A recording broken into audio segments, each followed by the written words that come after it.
You're listening to an Ono Media podcast. Hey everyone, and welcome back to the Into the Dark podcast. I am your host, Payton Moreland, and I am so excited that you are here and you are listening to the Into the Dark podcast. If you don't know, this is a true crime / spooky / mystery / horrifying podcast where we literally cover everything dark. We start off our episodes by doing my 10 seconds, which is just a little highlight of something besides what we're talking about to start off on a light foot. So today for my 10 seconds, I was wanting to tell you guys that I actually played Fortnite for the first time yesterday and I streamed it on Twitch. I had some people on watching and it was so fun. Like legit. I actually really enjoyed it. I am going to do it again right after I'm filming. It was so fun. So if you want to join, just follow me on Twitch, follow us on Twitch. We stream actually quite a bit. It's all live. It's just a good look at us if you're wanting to know more. And then also, I just am enjoying playing Fortnite over there. So come watch if you want. But that is it for my 10 seconds today. So let's just jump right into the episode. So today, I am so excited to bring you another UFO story. And this one isn't as well known or famous as some of the encounters that we have covered on this show, but it is still worth digging into, I think, because the details of it are just so chilling. And it's the sort of thing that sticks with you once it's finished. So this is the story of the Fort Benning incident. Okay, so in February of 1977, a man named John Vasquez enlisted with the Army National Guard, and they sent him to Missouri for basic training. And there, John learned just about everything: how to fight, how to march in formation, and how to drive trucks and operate other military machinery. Now, those truck driving classes really struck a chord with John. He loved getting behind the wheel of a Jeep, and when he decided that he wanted to specialize in it, John had to request a transfer. There weren't any Jeep driver openings that appealed to him in the National Guard, so that summer, he was actually approved to join the Army Infantry in Fort Benning, Georgia. And I think it's safe to assume that John Vasquez was excited. He was about to start doing work that he found fulfilling and interesting.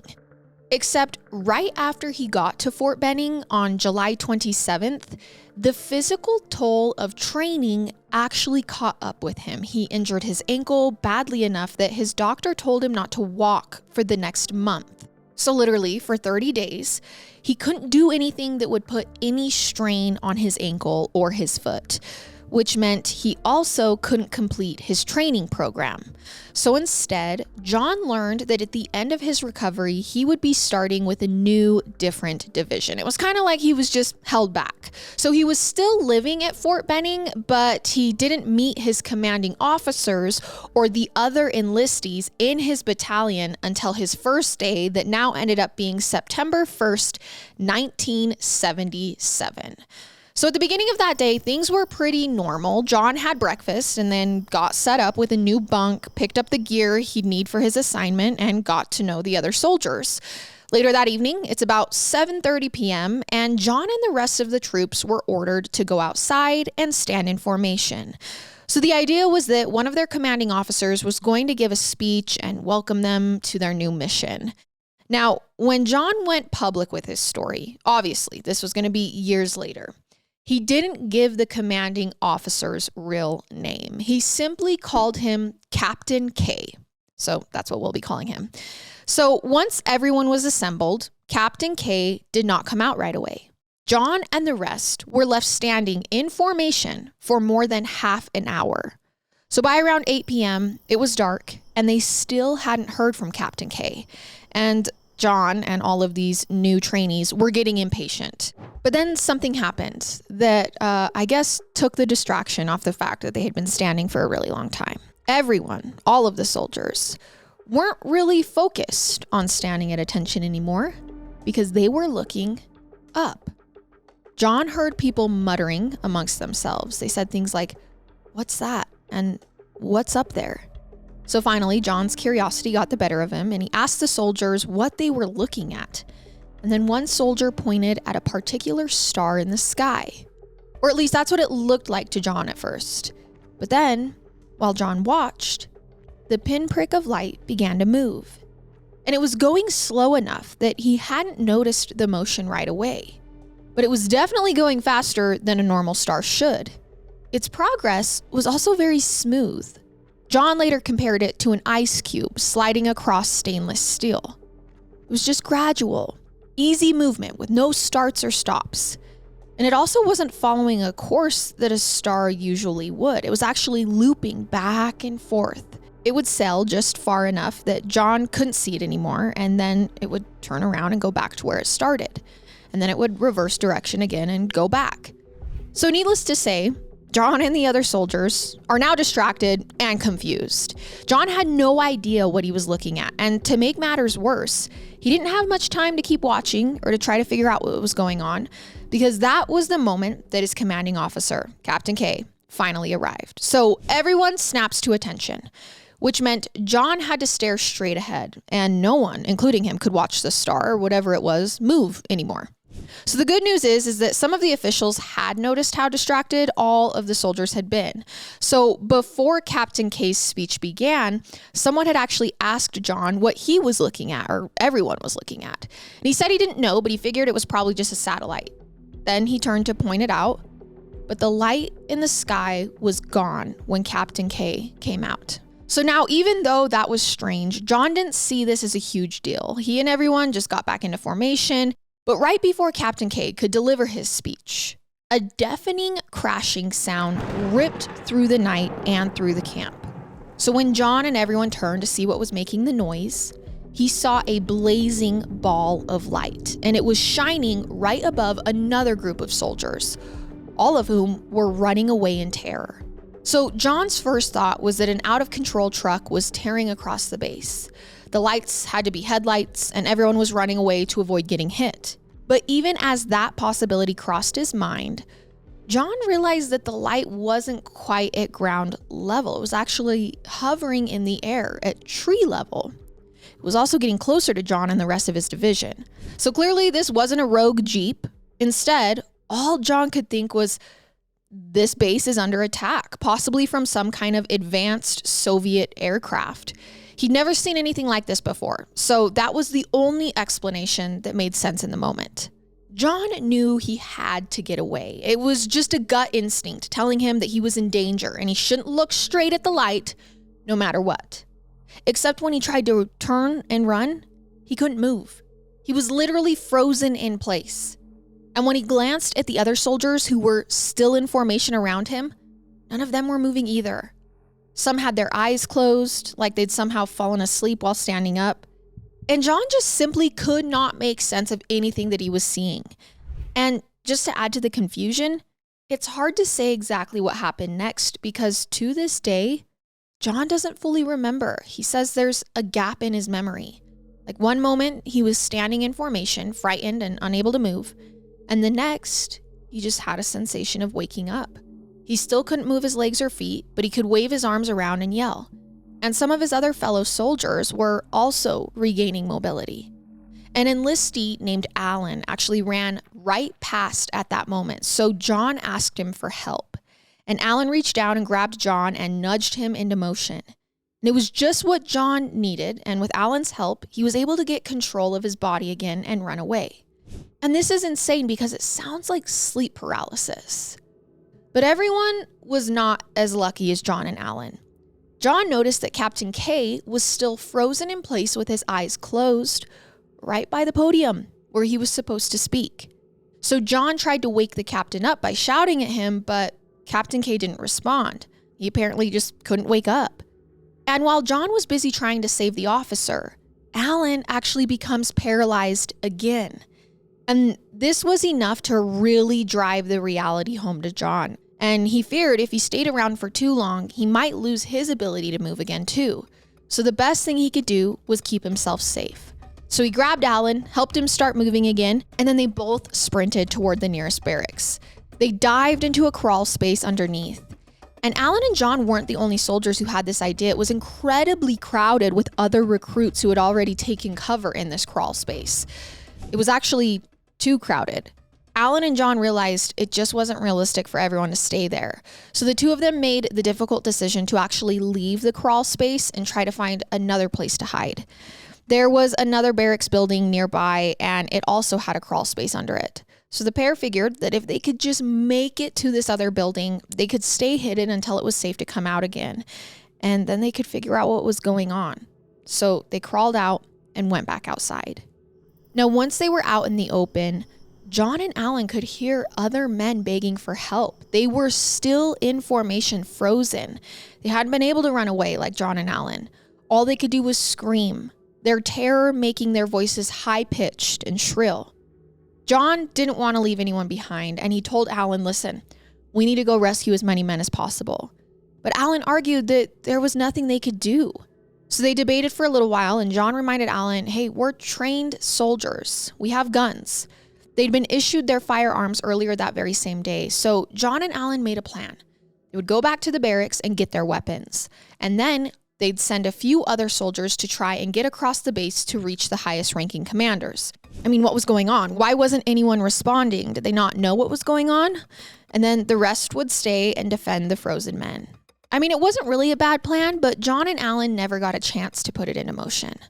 While they were on their way to the barracks where the guns were stored, one of the bright lights caught them. It rounded a corner, and suddenly all that John could see was a brilliant white glow. And luckily this time it didn't leave them frozen like so many other men. Alan and John were able to duck and hide under another crawl space. So needless to say, this was all very intense and frightening. It felt like they were under attack from something they didn't understand. John actually saw a lot of other soldiers hiding, and many of them seemed deeply traumatized and shell-shocked. John was freaked out too because it was around this time, according to him, the hallucinations started. See, he saw a possum under the crawl space, and just for a second, John thought the possum was talking to him. And when he looked at it, he heard a woman say, "What is this?" And her voice sounded metallic somehow. And John replied to the voice out loud. And then Alan was like, "Yo, who are you talking to?" John tried to explain what was going on. He pointed the possum out. But obviously, Alan didn't believe the animal had spoken to them. So they shooed the possum away, and once it was gone, John heard the woman's voice again. She said, "It's okay. Don't be afraid. Come out." John asked Alan and some of the other men if they were hearing the voice. And they all told him again that, no, you're clearly hearing things. And even with their warnings, John had an almost instinctive sense that he could trust this voice. So even after the other soldiers warned him, hey, we don't know what you're hearing, but don't follow it, John decided to climb out of the crawl space. So the instant he was out in the open, a white light blasted into his face, and it was so bright that John couldn't look right at it. He had to stare at the ground. And even when he did that, the brilliance of this light was blinding. According to him, he then fell down and blacked out, but it was impossible to say for how long.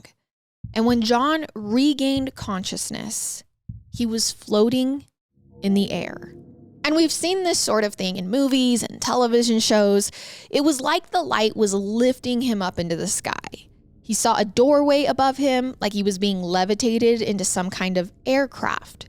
John could see other soldiers in the sky with him, also being pulled upward. And after that, his memory becomes fuzzy. It's hard to say what exactly happened because later on, he could only remember bits and pieces of what happened that night. He says at one point he woke up, he couldn't open his eyes. He heard at least 2 individuals walk toward him and do something, he couldn't tell what. Then they left in a rush. And then another time, the same woman's voice that had spoken to him earlier said, "Do you remember?" But John didn't understand the question and he said, "Remember what?" She didn't respond. At one point, he said he woke up in a large dome-shaped room, and the ceiling looked like it was several stories above him. John was actually stricken by how huge the space looked. It was full of what looked like exam tables or slabs, and they were floating in midair. John recognized some of his fellow soldiers on those tables in the room with him. These were the men he'd met just that day, people from his own division. Another memory involved a frightening man who spoke to John. His features didn't quite look human. His head was too big for his body, and it wasn't perfectly round.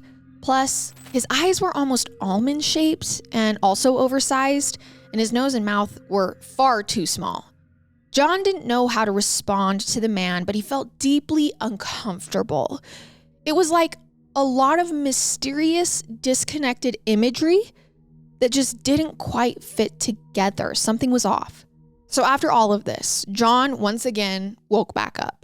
But this time, he was back at the base. He actually found himself standing in formation, back to where he began, waiting for Captain K's speech. He looked around, and it was as if the bright lights attack had never happened. The only difference was he wasn't standing in the same row that he had been in before. He'd actually jumped backward 2 rows. So John was astonished. He looked at his watch and saw that it was only 7:40 p.m. on the night of September 1st. This was a few minutes before those white lights had appeared. So when John checked with the other soldiers, their watches all displayed at different times. One said 3:30 a.m., 4:45 a.m. It went on. Everyone around was confused and disoriented, and nobody seemed entirely clear on what had just happened. Like, how did they all end up here again? I mean, some were even visibly ill, like soldiers were throwing up, falling to their knees due to exhaustion or vertigo. The commanding officers came out and immediately dismissed the troops without even giving a speech. And as soon as he got back to the barracks, John felt overwhelmed by, I guess, just everything they had all been through. It felt impossible and dreamlike. He still didn't know how he'd even got back to formation. It all just felt like a nightmare. John was probably asking himself if he could trust his own senses or memories, and he began to get ready for bed and noticed that his shirt and pant buttons weren't lined up correctly, and his shoes that he was wearing were also tied in an odd way. It wasn't a traditional knot. John knew he had buttoned his pants and shirt correctly, and he would never tie his shoes like that. There were strict rules on how he was supposed to look, and he took them seriously. It almost seemed to John like he had been undressed and then put back in his clothes, just a little bit wrong. So after that, all night long, John and the other men tossed and turned. They were paranoid and on edge. They were talking about what had happened. So the next morning, John actually overslept, and it was entirely out of character for him. He was always punctual. But given everything he'd been through the night before, you can't really blame him for being off his game. Not to mention, he had to be exhausted. He still couldn't make sense of anything that had happened in all of the chaos, and it was clear that the others were also disturbed and upset. He even talked to Alan, and after a bit of conversation, they were like, okay, well, maybe it was just intense dreams. Like maybe it was just like shared psychosis. It was the only explanation that even began to make sense. But honestly, it really didn't make that much sense. I mean, everyone knew something had happened to them while they were in formation waiting for Captain K's speech. After all, I mean, lots of soldiers woke up that morning with red and yellow burn marks on their skin. No one fully remembered how they'd got them. Obviously, it wasn't bad dreams. So worst of all, that wasn't the end of the encounters with the bright lights. For days afterward, they'd show up each evening attacking again. The good news was that by now, John and the others were a little more prepared. They fought to defend themselves. They managed to drive the lights off pretty quickly. But still, night after night, they came back. Even when John's division got the orders to march into the wilderness for war games, the UFOs apparently followed them. It was like the soldiers couldn't get away. The weirdness got to be too much for many of them, who abandoned their posts and went home. But John saw it through. He finished the games, reported back to Fort Benning, and did his best to get back to life as normal. Or as normal as life could be when mysterious flying objects still regularly attack you.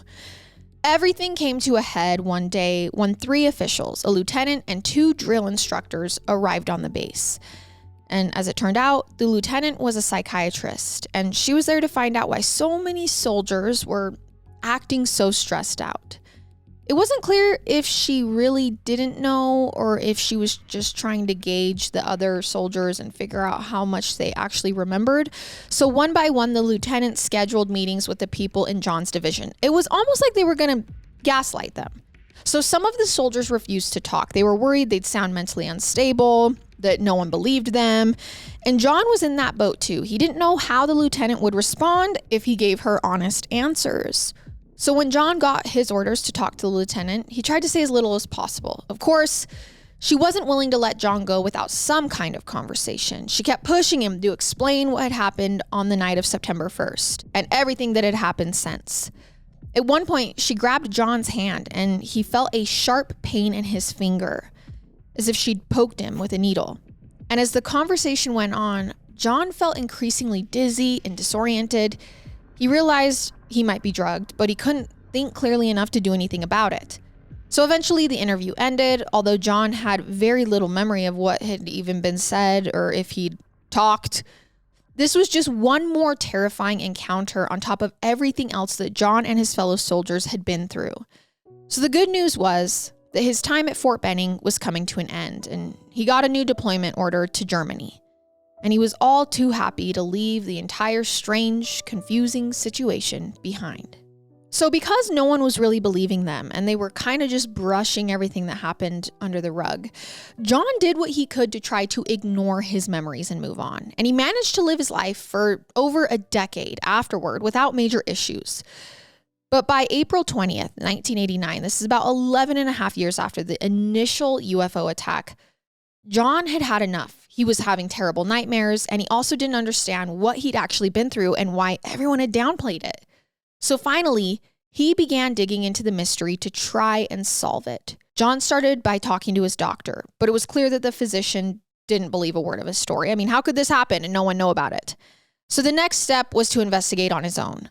Now, the problem was, most of the men who John had served with now claimed that they had never seen a UFO at Fort Benning.